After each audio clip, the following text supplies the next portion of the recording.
Hello ladies and gentlemen, it is I, JX Bermudez, and I like FNAF. Yes, I am here to expose the great secret that I like the Scary Bear jump scare game. I like it to an almost concerning degree to where when I close my eyes, I see Freddy Fazbear himself saying to me, "Har har har me matey, let's go on a trip." Because apparently he's also foxy as well. Anyways, so one of the best parts of FNAF is the fan game scene. Feels like almost every other week there's a cool fan game that comes out that has neat ideas, fun little lore, and keeps FNAF tubers busy until something comes out that they can focus on completely. However, one day a little over 2 years ago, Scott did one of the coolest things I've ever seen a game developer do. He awarded some of the famous fan devs by giving them money to make their fan series part of the official multiverse.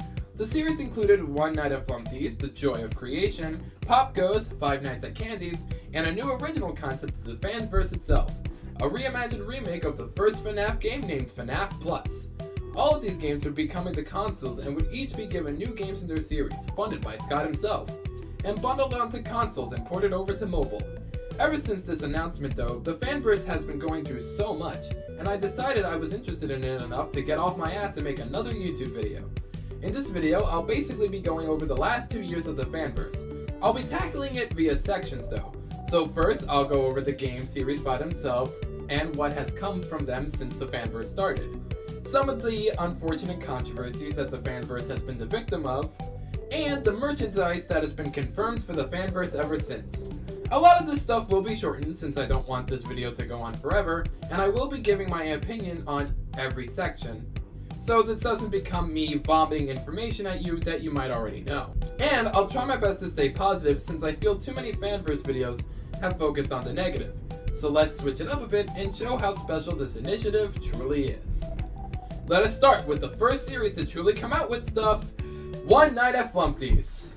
Oh lord, well, I guess I gotta start with this one. One Night at Flumpty's was made by Jonachrome, and to give it a short recap, it's a parody version of the FNAF concept that still managed to be just as terrifying, if not more so, than the original games it's based off of.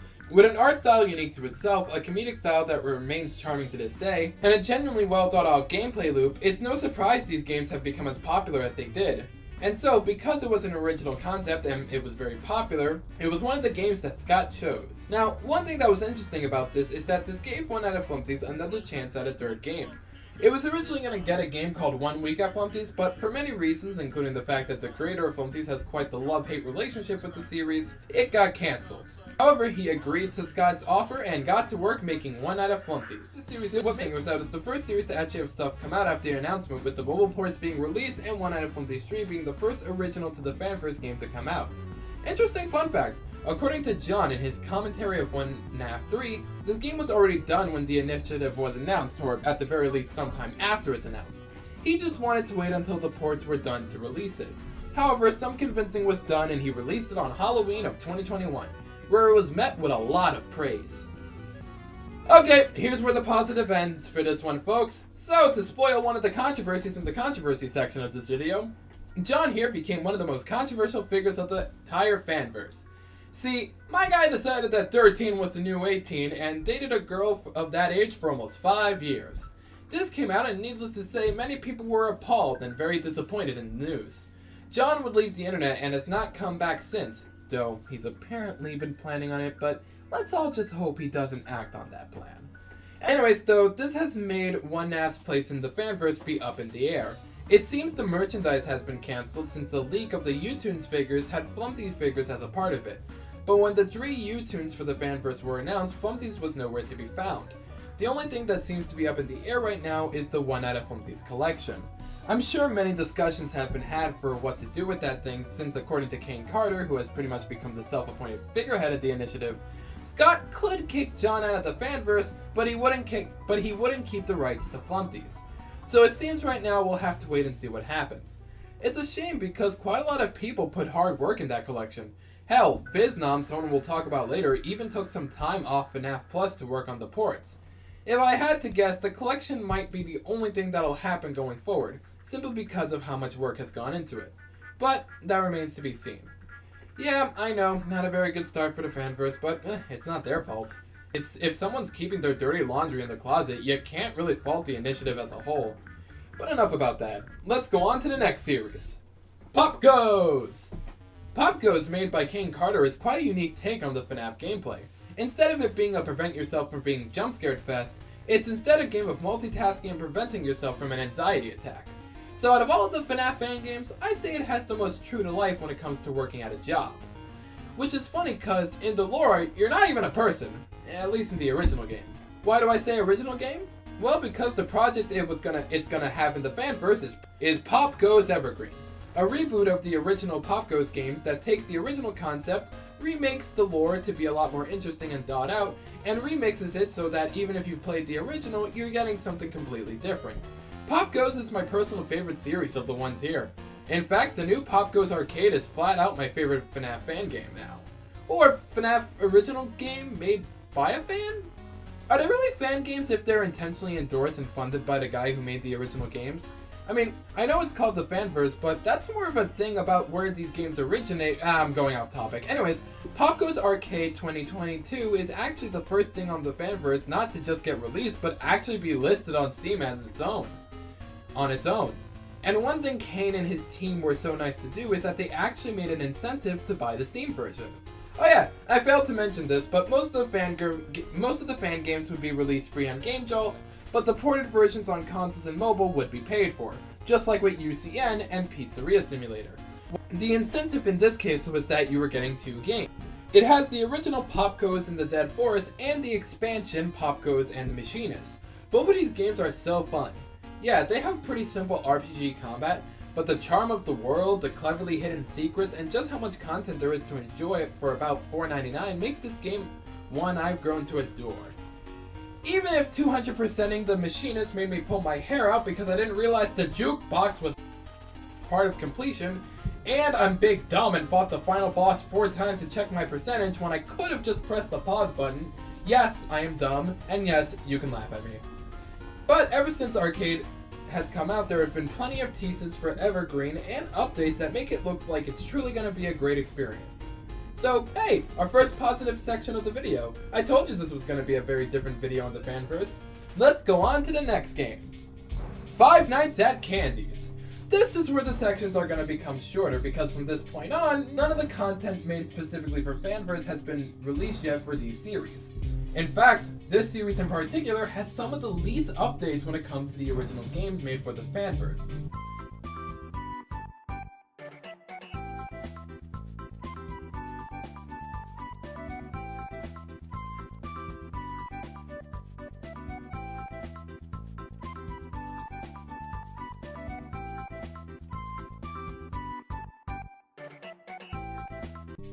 But I'm getting ahead of myself.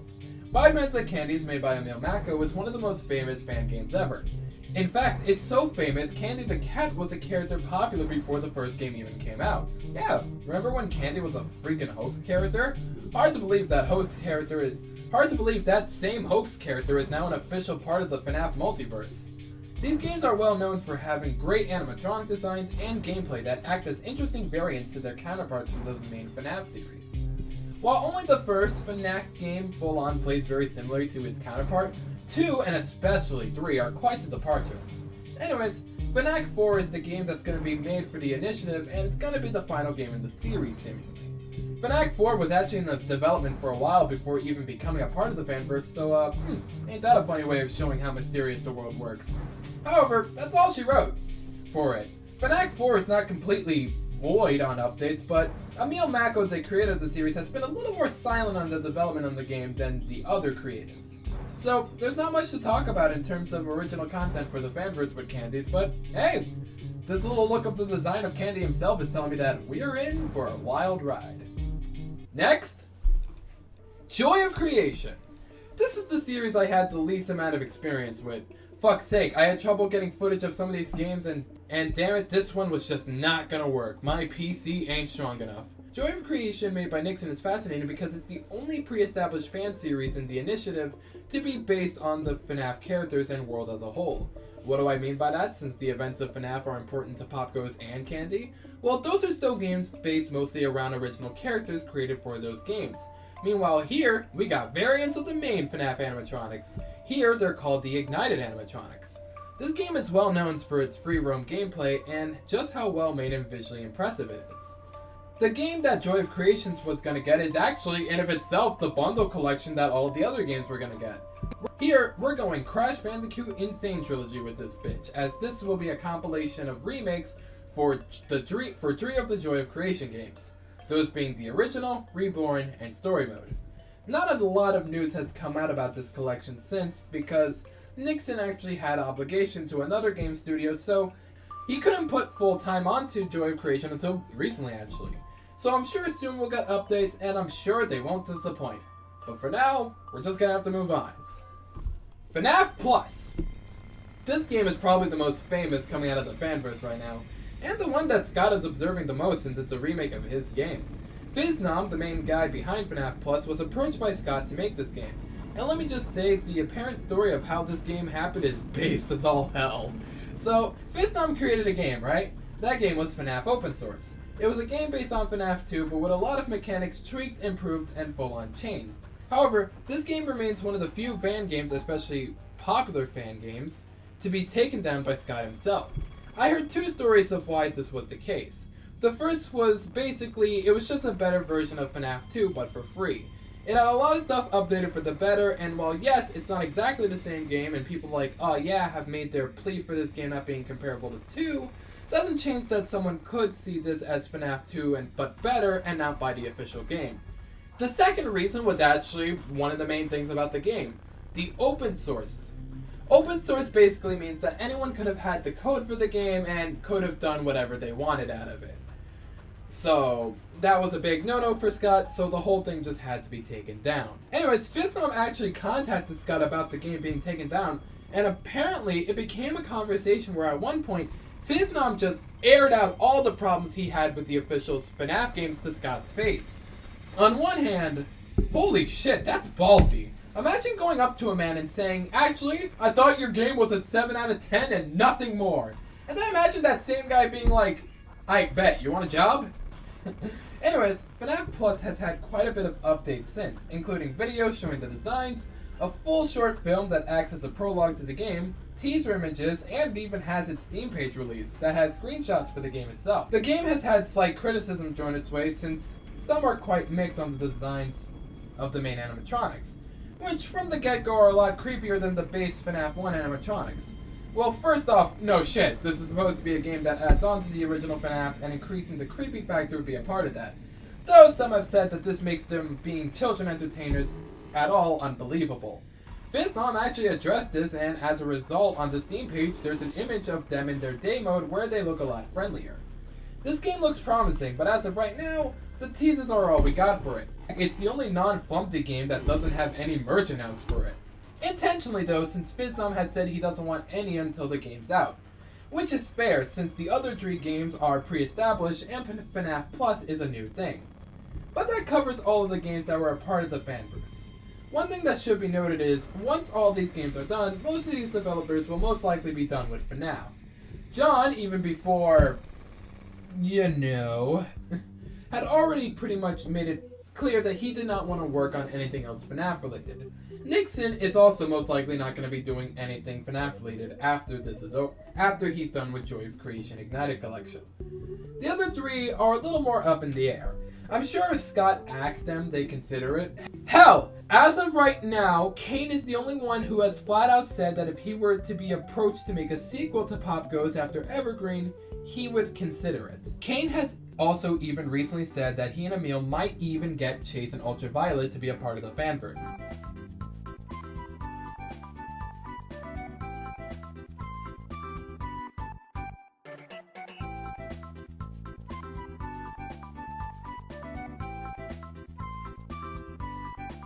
As for Fiznom, I don't know. We'll get into that. When? Right now, actually. So, did all that stuff sound cool? Yeah, I bet it did. Too bad the internet sucks. Let's talk about it. Controversy. We just can't have nice things, can we? The fanverse has been unfairly put in many controversies. All of these situations are not the fanverse's fault. One of them is an overreaction that many people had. 3 of them are just people doing shit and dragging the fanverse into it. And the one situation that actually involves any of the fanverse people is from someone who already put out his contribution to the verse. I'm gonna go over most of these, but I'm gonna go over them quickly.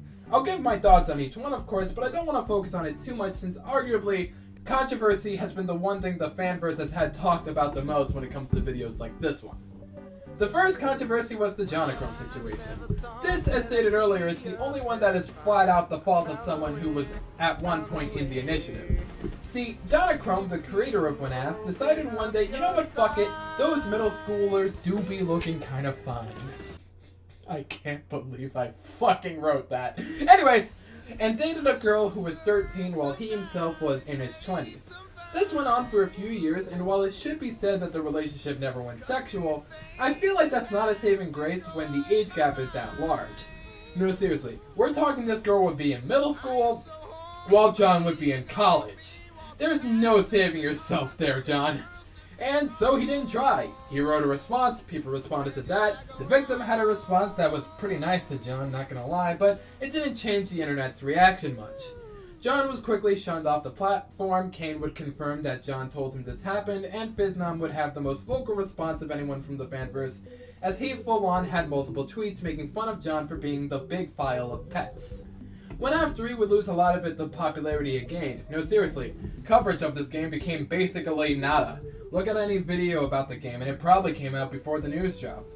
The collection is still in limbo as a result of this, and the scandal has left an unfair mark on the fanverse since. One thing I should say is that no one, as you can guess, knew that John did this. Scott didn't know, none of the people in the initiative knew.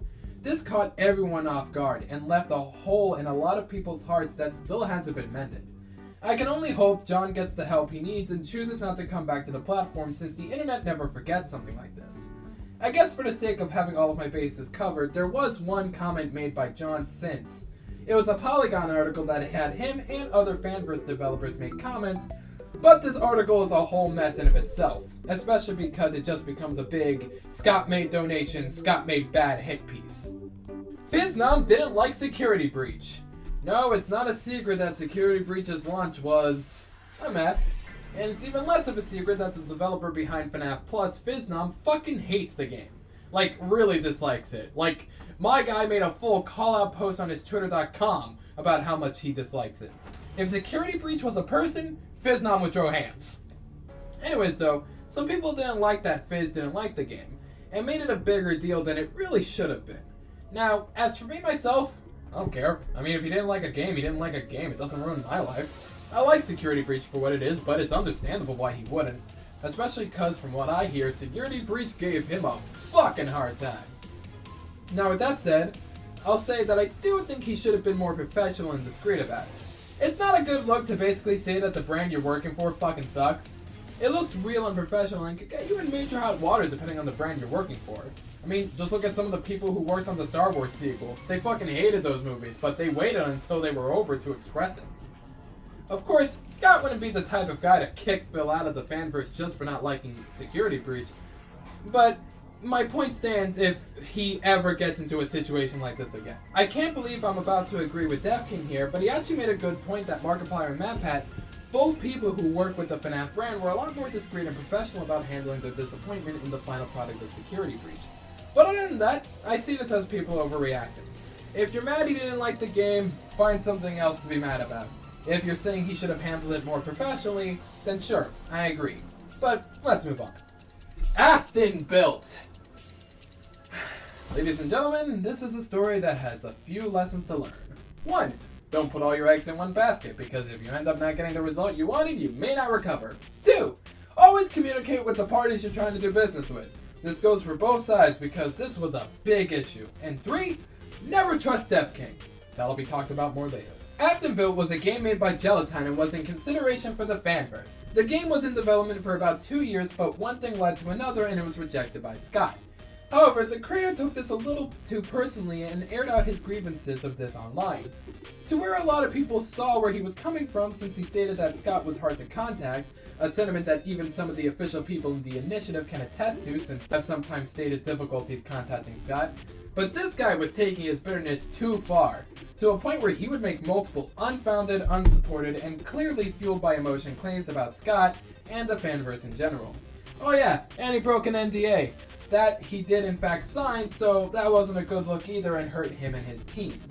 Didn't help that the main person carrying this info was Def King, a character we'll get into, but spoiler alert, he seemingly manipulated the info out of Jillian, but then Def King would say that he didn't do that, and now the situation is a whole mess that just leaves all the parties involved, except, ironically, the one who was getting blasted the most, look bad. While yes, Scott should be a little more consistent with contacting people and letting them know what he wants and doesn't want for the fanverse, that doesn't excuse this large pile of shit that ended up happening.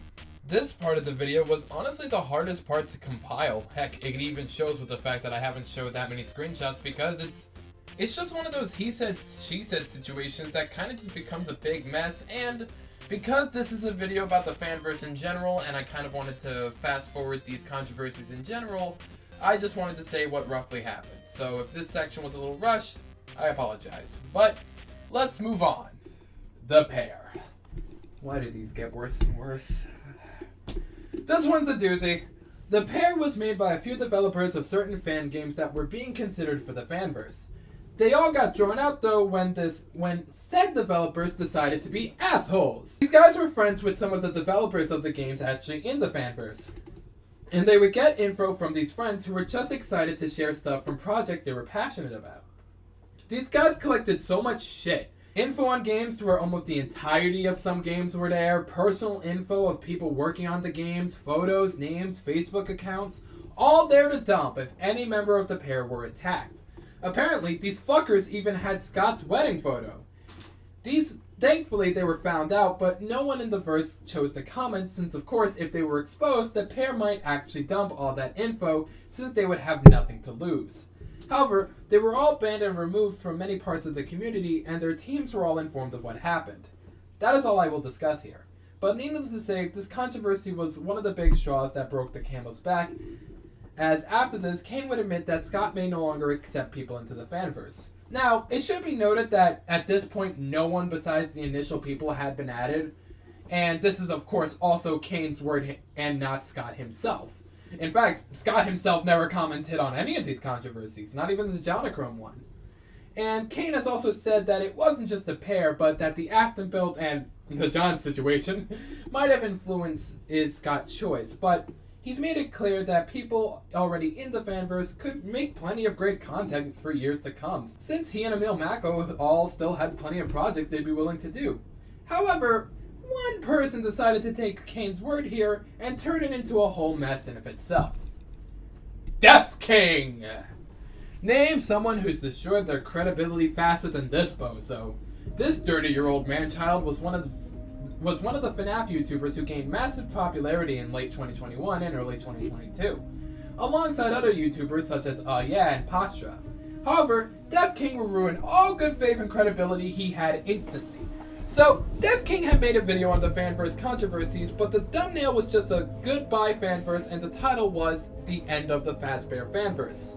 Kane didn't like the thumbnail since they're clickbaity at best and give false info on the fanverse at worst. It's not going anywhere. A second wave of fanverse was never promised. The idea of other creators being added was there, but all those people ended up either not getting approved or ruining their chances. Anyways, Kane one day made a tweet making fun / complaining that all of the videos on the fanverse are seemingly negative, as all shit and are misrepresentative of the actual initiative. Especially since all these videos were coming out when the fanverse finally had stuff going on. When F3 was out, merchandise was coming out, Nixon could work on Joy of Creation a lot more, FNAF Plus was getting updates, and Kane and Emil were still on board for many projects after FNAC and Pop Goes were out. So to say the fanverse was dying is dumb since it was finally truly getting started. Anyways though, Def King saw the tweet and pissed his pants about it. He pissed his pants so hard, Kane decided to rickroll him with a video FaceTime has used in the past. Anyways, Def then decided to cry about it to his audience and made a whole ass of himself for all to see. And I mean completely made himself look like a bitch.